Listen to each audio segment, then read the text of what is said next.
Hello. Last time out, I went over how I would set up the schedule if I gained total control of IndyCar. I recommend that you watch that video first, but if you don't want to, allow me to give a brief recap. We bumped up the schedule from 17 races to 30. We add more ovals to the schedule, branching out to markets that haven't been catered to in years, if ever. We reinstate the Triple Crown. We experiment with midweek racing. Saturday night races are more common. We even thought ahead and set up a list of tracks that would replace others if a race on the current schedule begins to disappoint. But that was just one aspect of running the series.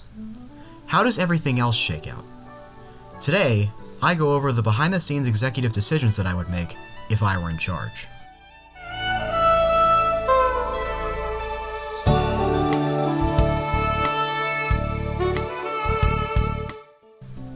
Let's pick up right where we left off with getting new tracks on board. We just finished the schedule, but how will we get the rights to race there? Most of the ovals that I mentioned are owned by one of two companies: Speedway Motorsports Incorporated, owned by the Smith family, and ISC, owned by the France family and NASCAR. Unfortunately, to get those tracks on the schedule, we need to buddy ourselves up, for lack of a better term, to those two companies. One of the most effective ways to do that is to lower the sanctioning costs to hold a race. Quite frankly, the ones that we have in place right now are excessive. Like, holy shit. From my point of view, looking at the spot that we're in, the perfect sanctioning cost is about $200,000 to $500,000. It's a cut to our bottom line, but it would attract more tracks and track owners to the sport. With proper promotion, which we will get to in a massive way in a few minutes, they can make that money back in no time. I have quite a few ideas for the car going forward. As the hybrid era begins, we should really open things up and reach out to other engine suppliers, especially since Honda is allegedly leaving if costs don't improve. Namely Toyota and Ford. Both of these companies have history in the sport. Ford supplied engines in the 60s and 70s on their own, and their partnership with Cosworth ended up being sole suppliers for Champ Car towards the end of the split. Toyota was the supplier for CART in the 90s, and later jump ship to the IRL in 2003. If they're willing to develop a hybrid engine, then we could even pay them a bit to foot the bill so they can be ready by 2025 or 2026. Here's a more far-fetched idea.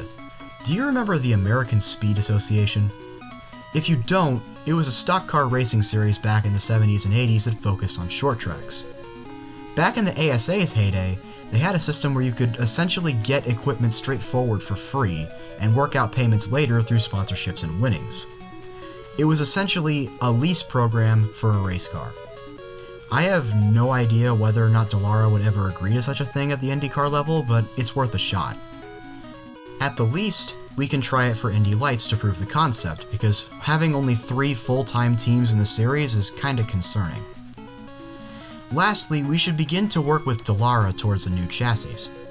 We have been running with the same chassis since 2012. Technically, we got a new car in 2018, but it still uses that old setup. I don't have any actual mock-ups of my own in mind because I'm not an engineer, but I really want this to be cheap to buy. One of the big points in real life is to keep things as cheap as possible so more cars show up, so that's a big point for me too. It might act as a bit of a contradiction, but with this new car, I would ask that the road course configuration comes with a larger fuel cell like what we see in Formula 1. You can only watch so many road course races where Scott Dixon or Alex Palou pisses off into the distance and games the strategy to get even more ahead until you get sick of it. Perhaps throwing the wrench of a non-negotiable fuel strategy would make road course races more entertaining.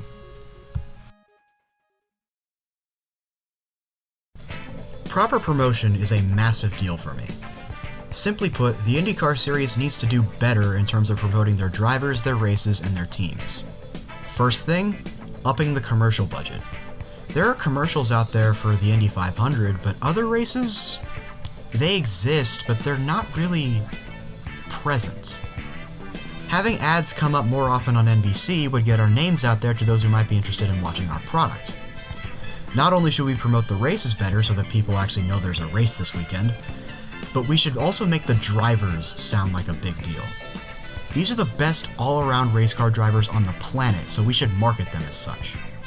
A lot of fans have complained about how our social media footprint is severely lacking behind everything else like Formula 1, NASCAR, etc., so we should really step that up in any way that we can. Outside of the overall series of social media, the teams themselves can improve on that front too, since they're not much better.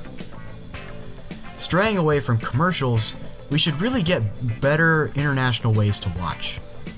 Europe doesn't have many legal alleys to watch our product unless you're talking about a streaming service that no one uses, and we should really change that. The British audience has a TV deal. Unfortunately, it's on Sky Sports, the same channel that houses Formula 1. We're being overshadowed in Britain by a larger fan base. If we can find a way to get out of this contract with Sky, then we really should. The most attractive opportunity on the market is Eurosport. Not only because it would be the biggest open-wheel series on the channel, but because Eurosport caters to the entirety of Europe, which gives us a good avenue to gauge interest in a race there. To get more eyes on the product, we broadcast the night races, being Nashville, Chicagoland, Gateway, Texas, and potentially Kansas, on tape delay at 5 p.m. British time on Monday afternoon, 11 a.m. here in the States, so that Europeans don't have to stay up until stupid o'clock in the morning to watch our stuff. Let's pivot away from the media real quick and go back to the racetrack itself. It feels like a lot of racing series have moved away from the middle class that made them as popular as they were in their heyday by upping ticket prices and the like. Indy is nowhere near as bad as others, but it's still bad. Lowering ticket prices is an alley to make going to a race more attractive. If I look around at races on the schedule right now, it just seems expensive. For example, this is the list of prices that are offered for tickets at the Iowa doubleheader next season. Even if you were to buy tickets for both ends of the doubleheader in the cheapest seats possible, you'd still be looking at a charge of $140 straight up, and that's before factoring in taxes and the cost of your parking pass alongside other expenses that may come with going to the race. And you wonder why the seats are always empty. $140 is about as much as I'd charge for the club boxes here.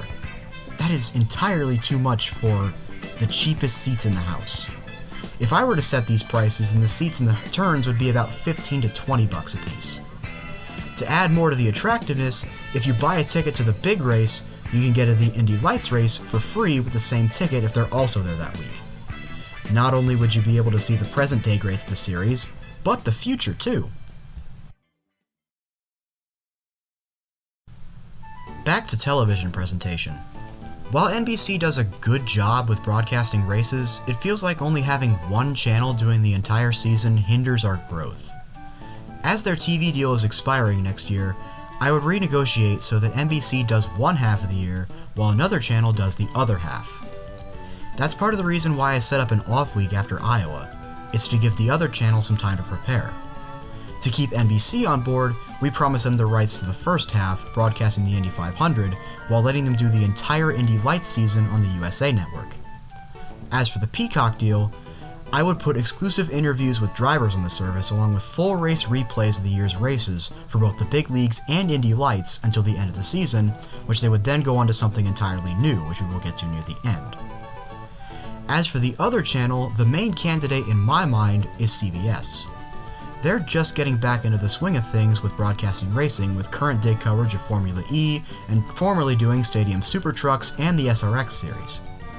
There's also the option of going back to ESPN, but CBS is a better option, with it being a free channel you can get on just an antenna and not having much besides the news, other sports, and reruns of old sitcoms and dramas like Young Sheldon, Fire Country, Blue Bloods, East New York. You know, shows nobody watches. Anyhow, I feel like they'd be happy to get more live sports. Part of the reason why I wanted CBS has to do with Formula E as well. Formula E's main color commentator is IndyCar legend Dario Franchitti. I would love to see him on IndyCar airwaves for the first time in years. I also had this minor idea for a TV show on NBC or USA. IndyCar Pitbox. Essentially, take NASCAR Race Hub, take First Take, put them together, and you have IndyCar Pitbox. It's a news show with occasional discussion pieces and ripe with hot takes. In essence, this is just a ploy to keep Paul Tracy on the payroll. I'm sure that he would thrive in this environment.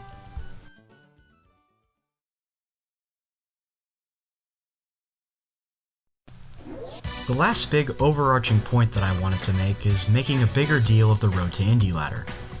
One of the more underrated aspects of Formula One's rise to global domination is how much attention they paid to their feeder series. If you ask regular racing fans if they were familiar with names like Théo Pourchaire, Richard Verschoor, Jack Doohan, and Jehan Daruvala, they would know who those people are. But if you were to name names like Hunter McElrea, Enam Ahmed, Lewis Foster, or Rasmus Lind, they would look at you as if you had 3 heads. I already mentioned that I was going to broadcast the Indy Lights season from start to finish on the USA Network, taking it off of Peacock and making it more accessible. The schedule for Indy Lights would be made up of companion races on every odd-numbered race weekend on the day before the big league race, starting at St. Pete and ending at Laguna Seca. We would make one exception to this rule as we bring back the Freedom 100 for the first time since before the pandemic. It's always made for great TV, and having it back would be awesome. As for the bottom 3 rungs of the ladder, they're owned by USAC, not Penske Entertainment, or IndyCar LLC in this case. This kinda complicates things. In my world, we make a deal with them to buy the USF branch and consolidate all of the Road to Indy ladder under one roof. I'm going to bring up F1 again. Their effort to consolidate everything down to a linear ladder under one sanctioning body has made it all the more popular now that it's so easy to keep track of. On screen right now are my proposed schedules for the USF ladder. I am adamant that these guys should go to more ovals than just IRP.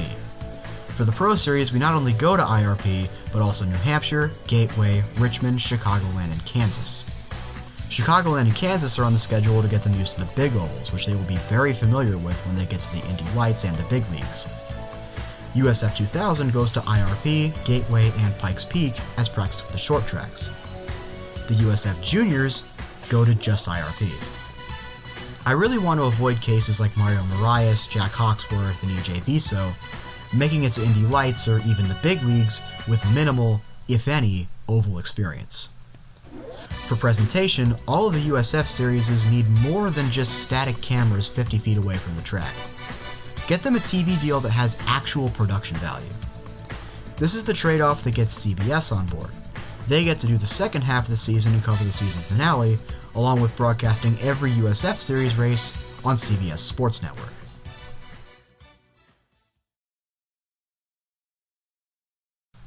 The rest of this is just miscellaneous stuff that didn't fit in any other category. First off, we circle back to what I said about the Peacock deal. Full race replays are there until the season ends, and then after that season ends, each replay gets put into a free-to-access archive of every IndyCar race ever. I loved what NASCAR did with NASCAR Classics, and I would love to see that for IndyCar. I haven't thought up a name yet, though. The IndyCar Vault? Yeah, that sounds good. Moving on to video game licenses, one of my biggest points when I first wrote this script in early November, yes, November, was to reunite with iRacing. I thought it would have been a good row of publicity to let people broadcast Indy esports again. Thankfully, as of January 10th, iRacing is back. I would love to open up a new esports league, similar to how NASCAR has the eNASCAR Coca-Cola Racing Series and how F1 has an esports series with its own game. I think a new esports market would do wonders for the series. Now that we have the PC games out of the way, we can now focus on reopening the door to console gaming, which has since been shut because the Motorsport Games deal fell through. However, in this endeavor, we find ourselves at a crisis point. In any normal situation, I wouldn't touch EA or anything EA adjacent with a 39.5-foot pole, but really there isn't much else on offer.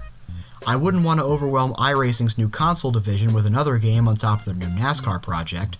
Eutechnyx is dead, 704 Games is dead, Turn 10 and Polyphony, the developers behind Forza and Gran Turismo respectively, would likely make it exclusive to their respective parent companies, and I wouldn't trust Ubisoft to make it, even if Trackmania and The Crew are good games. This leads us back to EA and Codemasters. The Codies have done a phenomenal job with the F1 games, for EA standards at least, but I wouldn't want to overwhelm them either as they already have the F1 license, along with the World Rally Championship games, the Grid Series, and any other games they may acquire in the wake of Motorsport Games' implosion, like the World Endurance Championship, the BTCC, VA Supercars, etc. So then, we look at EA's other racing game team, Criterion Games. They were recently rescued from the hell that was support status and given back the reins for the Need for Speed franchise. They had a history of great arcade-style racing and driving games in the previous Need for Speed and the Burnout series, and it would be a nice exercise to see if they're any good at making a simulator. If that doesn't work out, then Cody's it is. Lastly, I would love to create what is essentially our version of NASCAR's ISC, a branch of the company that owns and operates racetracks that we race on. We already own Indianapolis, and I already mentioned the plan to bring Nazareth Speedway back from the dead, so there's that. To get clearance to work on Kentucky and Chicagoland, I think we would just have to straight up buy those tracks off of their owners, instead of talking ISC and SMI into keeping those tracks up. I would love to eventually start building tracks of our own, and I even have a few spots in mind, which you see right now on screen, but not right now. We have to get to a more successful spot. And so that ends this series talking about what I would do if I became owner, president, and CEO of IndyCar. I hope you enjoyed. I have been Bobcat205. Thank you for watching.